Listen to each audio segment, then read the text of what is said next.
maintenant s'exprimer par les extrêmes. Et c'est vrai que Laurent Berger, ce matin, au 4V, on lui a demandé si Marine Le Pen avait profité, Thomas Soto lui a demandé si Marine Le Pen profitait de la séquence. Il expliquait oui, parce qu'il y a du rejet, du ressentiment social et un rejet des institutions. Et qui incarne, quels sont et qui en profite, c'est Marine Le Pen. On écoute Laurent Berger ce matin au 4V.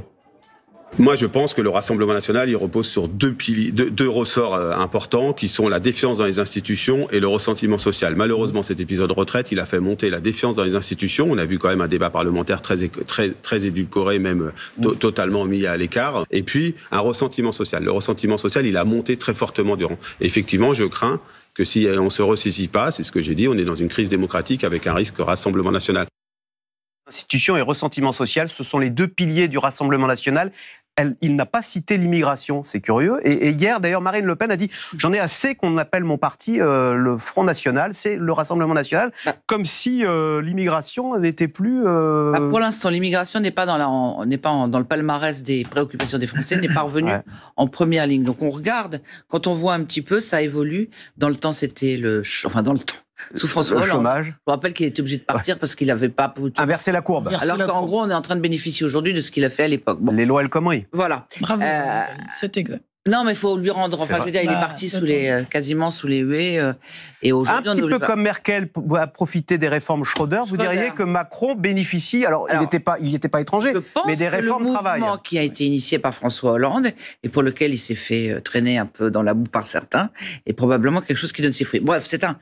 Ouais. On referme la parenthèse. On revient sur le palmarès de ce qui intéresse les gens. Effectivement, vous avez le pouvoir d'achat, vous avez ce que disait Gilles, c'est l'envie de garder un certain nombre d'acquis, une inquiétude généralisée vis-à-vis d'un monde qui va trop vite et qui n'est pas rassurant, services publics, déserts médicaux, tout ça. Bon, à partir de ce genre de choses, que fait Marine Le Pen? Effectivement, depuis un moment, elle met l'immigration au second rang. Ça peut revenir à tout moment, et à ce moment-là, elle dira, on l'a toujours dit, c'est très clair, là-dessus, on est très clair. Mais elle est à la fois, si j'ose dire, de droite et de gauche. De gauche, si tant est que ça puisse être ce qualificatif, en disant les petites gens, je vous comprends, en tendant la main. Donc elle a très bien compris dans son discours qu'il fallait qu'elle s'adresse finalement aux ouvriers. Et quand on voit que les ouvriers ont déserté tous les autres partis, et qu'il y a en gros un partage entre Jean-Luc Mélenchon et Marine Le Pen, c'est Marine Le Pen qui progresse dans le vote ouvrier, d'où sa prise de position en faveur de la retraite à 60 ans, toutes les mesures dites sociales qu'elle prend. Et à côté de ça, elle bénéficie également de tous les gens qui, quand ils voient Sainte-Soline, quand ils voient les jeunes ou pas jeunes avec un cagoule noir en train de venir avec des haches, ce qui est une attitude assez logique quand on voit une manifestation. Elle incarne le parti de l'ordre. Elle incarne aussi l'ordre. Donc c'est vrai qu'elle peut capitaliser. Si vous rajoutez à ça une absence de faux pas, je dis pas qu'elle a dit des choses bien, je dis qu'elle a évité de dire des choses, outrancières ou excessives. Effectivement, ça bénéficie, elle ne peut que bénéficier. Et quand on rajoute, puisque l'analyse de la tripartition, c'était un bloc central Macron, à extrême gauche, extrême droite, qu'il y a eu du côté de Jean-Luc Mélenchon et des socialistes légèrement anesthésiés par LFI, c'est le moins qu'on puisse dire, une façon assez outrancière, cette fois-ci, de soutenir le mouvement, d'appeler la rue. Et ça, il y a effectivement un parti un peu social, un peu de l'ordre et tout qui émerge, et c'est celui de Marine Le Pen. Donc le calcul qu'elle a fait n'est pas si mauvais, et c'est d'ailleurs ça qui fait peur. Si au moins il y a des choses qui sont en commun entre M. Berger et Macron et les autres, c'est bien que globalement, ils ont tous véritablement peur que Marine Le Pen réussisse la prochaine fois. Justement, hier, elle était l'invitée de RTL au grand jury. Écoutez, très naturellement, on était en train de composer son gouvernement pour le jour où elle sera à l'Élysée. Extrait. L'élection présidentielle, à laquelle, au moment où je vous parle, dont je suis la candidate naturelle, mais au moment où nous nous parlons, ce ne sera peut-être pas le cas dans 3 ans. C'est la raison pour laquelle je n'ai pas... Qu'est-ce qu'il pourrait faire J'ai déjà répondu à votre question. Vous me dites, est-ce que vous êtes candidate à la présidentielle? Au moment où je vous parle, je suis la candidate naturelle de mon camp. Qu'est-ce qui pourrait faire que vous ne seriez pas Mais candidate? 1000 choses, cher monsieur. Voilà, la vie a plus d'imagination que nous. Et vous dites... que vous ne serez pas candidate à Matignon, ce serait forcément, selon vous, un Premier ministre issu du Rassemblement national, où vous vous placeriez dans une position d'ouverture L'ouverture, elle peut s'exprimer au travers des différents ministres. mais je pense que la confiance que les Français auraient exprimée envers le Rassemblement national pousserait à choisir un Premier ministre émanant du Rassemblement national, oui. Valérie Lecable, on voit que très naturellement, elle n'est plus du tout dans la position de la challengeuse maintenant, mais dans la position de la favorite pour la prochaine élection présidentielle. Et dans l'extrait que vous avez passé, elle ne l'a pas dit, mais je crois qu'elle a dit qu'elle n'aspirait pas du tout à être Premier ministre. Donc en fait, elle désigne quelqu'un d'autre qu'elle-même comme Premier ministre de la France en cas d'accession du Rassemblement national à Matignon, ce qui est quand même...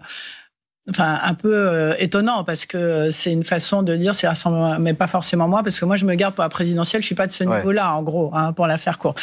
Mais ce que Nathalie a dit est parfaitement exact, c'est-à-dire que c'est le grand paradoxe de cette opposition et de ces 3 mois que nous venons de vivre contre la réforme des retraites, c'est que c'est l'extrême gauche qui s'est de loin le plus mobilisé. Les 12 manifestations, si vous alliez dedans, il y avait extrêmement peu d'extrême droite, parce qu'ils savaient qu'ils ne seraient pas bien accueillis parmi les syndicats, parmi tous les représentants de LFI qui étaient là, etc. Et puis, c'est pas du tout l'ADN du Rassemblement national de manifester.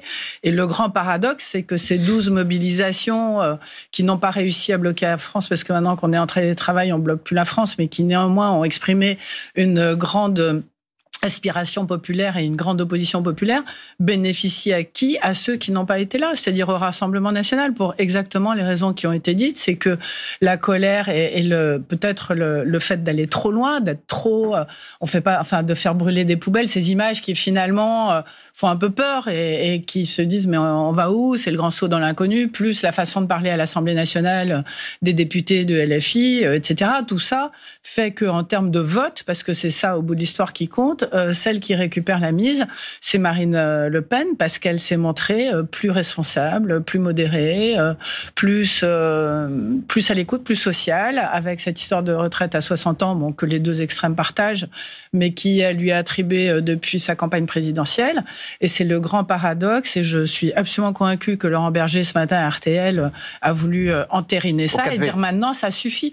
On ne va pas continuer à faire monter le Rassemblement... Pardon. Ouais. À France 2. France 2, oui, je confondais. je me permets Valérie, d'intervenir. Je confondais avec Marine Le Pen qu'on venait de voir. Je suis désolée, vous avez raison de le rétablir.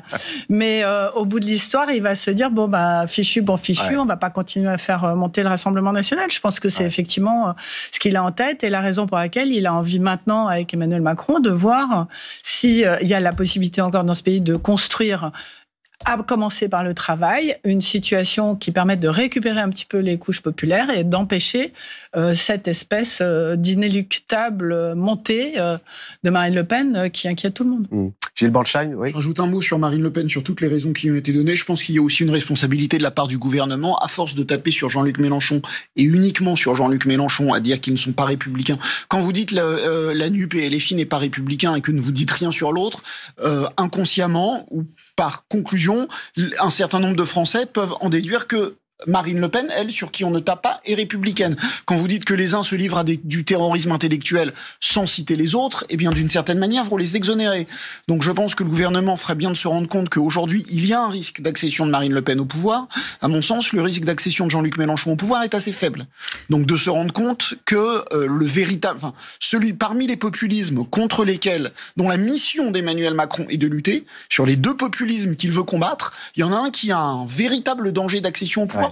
Pas l'autre. Et donc peut-être serait-il temps que le gouvernement recentre ses coups. Et que l'opposition également.